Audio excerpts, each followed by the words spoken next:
Hello everyone, in this video I will be showing you how to hide friends on Facebook.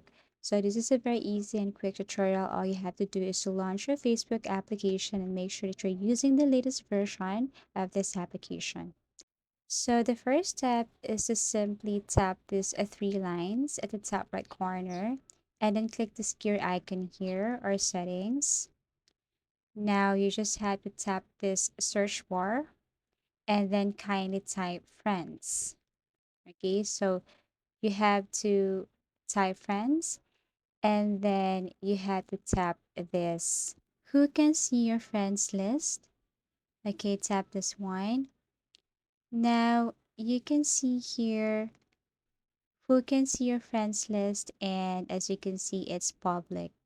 So all you have to do is to tap this arrow facing down. Then here you can choose your audience. You can change this into friends, friends except, specific friends, or only me. If you really don't want anyone to see your friends list, you can tap only me. But if it's okay with you, if your friends can see your friends list, you can tap friends.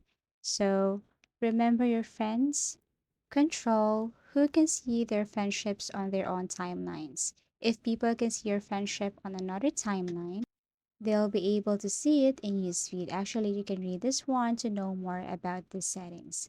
So once you're okay, you can just go back to your home feed and then enjoy using your Facebook. If you find this video helpful, give it a thumbs up, subscribe for more video tips and video tutorials.